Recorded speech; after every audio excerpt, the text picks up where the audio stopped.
ស្វាគមន៍មកកាន់ជីវិតនៃ Richter តែសំណាងជីវិតស្ត្រីមេផ្ទះចិនស៊ីចូលខ្លួនទៀតហើយក៏បើក្បាច់ intro មកចម្លែកទៅណាមកដាំបាយណាគេក៏ចេះដាំដែរគ្រាន់លាងអង្គឲ្យណាចុចអីចឹងតែថ្ងៃនេះមានម្ហូបពិសេសម្ហូបប្តីចូលចិត្តអូយឆាទ្របលោកអើយតើណាគេមកចូលចិត្តឆាទ្របនេះដូចប្តីខ្ញុំខ្លាំងមកចេញមកគាត់ថាប្តីខ្ញុំគេកំងឆាទ្របបែបចិនអើយលោកហើយលោកហើយប្រពន្ធនេះកំពូជំនាញហើយធ្វើម្ហូបចិនឲ្យតែតាម៉ានមកនឹងឯងចេះឆាត្រឡប់នឹងឯង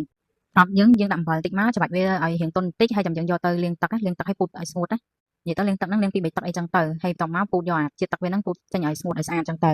ហើយបន្ទាប់មកយើងអាចចាប់ផ្ដើមរៀបចំគ្រឿងក្រៅយើងដូចជាខ្ទឹមសស្លឹកខ្ទឹមម្ទេសអីចឹងទៅរៀបចំវាដាក់ម្ដងពេលយើងឆាទៅស្រួលឆាអីចឹងណាលឿនហើយយើងយកសាច់ជ្រូកមកចាំមកតាមពិតខ្ញុំត្រូវមានសាច់ជ្រូក3ជាន់ប៉ុន្តែប្រើអស់ទៅមានតែសាច់សុទ្ធបើថាដាក់សាច់ជ្រូក3ជាន់គឺកាន់តែឆ្ងាញ់ឥឡូវមកលេគ្រឿងយើងមកគ្រឿងយើងមានអីមានតែរ៉ូឌីប៊ីចេងស្ករដាក់បន្តិចបានស្ករពួកអីចិនភេច្រើនគេចូលចិត្តស្ករទេហើយខ្ញុំដាក់ទឹកលាក់សាច់បន្តិចដោយសារតែខ្ញុំចូលចិត្តក្លិនទឹកលាក់សាច់ណាហើយដាក់ប្រេងខ្យងដាក់ទឹកស៊ីអ៊ីវខាប់ហើយនេះឲ្យតួខ្វះមិនបានម្សៅម្រេចរបស់ចិនហើយយើងថែមទឹកតិចមកកូរឲ្យវាសព្វចូលគ្នាចឹងទៅ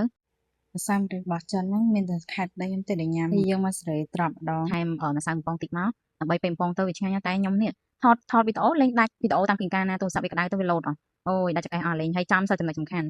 អត់មានបានថតសោះលោកដាច់ភាគដាច់អីអស់នេះដាច់ភាគធ្វើដាក់ខ្លាញ់ហ្នឹងមកដល់ឆ្អិនបាត់ដាច់ចង្កេះចឹងខ្ញុំប្រាប់ហ្មងទៅមុនដំបូងហ្នឹងយើងដាក់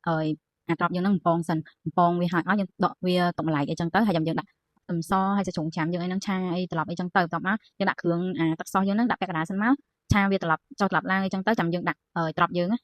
បន្ទាប់មកទៀតឆាវាចូលចិត្តទៅភ្លុកមើលទៅបើសិនជាត្រូវហើយអូខេបើសិនជាអត់ទាន់ត្រូវទេយើងថែមថយគ្រឿងអីតាមហ្នឹងចឹងទៅបន្ទាប់មកពេលដែលយើងឆាអីត្រឡប់ហើយអស់យើងអាចថែមម្សៅឆាហ្នឹងយើងដាក់ទឹកលីទឹកតិចមកបន្ទាប់មកយើងដាក់ចាក់ចូលអីចឹងទៅហើយយើងឆាមកត្រឡប់អីឲ្យអាទឹកម្សៅឆាហ្នឹងឆ្អិនអីចឹងទៅពេលឆ្អិនហើយយើងគ្រាន់ដាក់ម្ទេសហើយស្លឹកខ្ទឹមយើងមកត្រឡប់តែមួយជុំពីរជុំទៀតគឺហើយហ្មងបិទហ្គាសបានពេលឆ្អិនរួចរាល់អស់ហើយយើងអាចដួសដាក់ចានរួចជាការស្រេចនិយាយមែនថ្ងៃហ្នឹងអន់ចិត្តរឿងហាខំតាំងចិត្តមកថតហើយដល់ពេលហើយទូរស័ព្ទវាលុតអត់ដឹងខ្លួនវាក្តៅខ្លាំងពេកដាច់ភាកអស់ដាច់ភាកចំកន្លែងល្អមើលទៀតនិយាយទៅស្ដាយខ្លាំងតែមិនដឹងធ្វើមិននិយាយមែនរួមហូបដូរអីហើយទៅម្ដងយើងមកដូរបាយម្ដង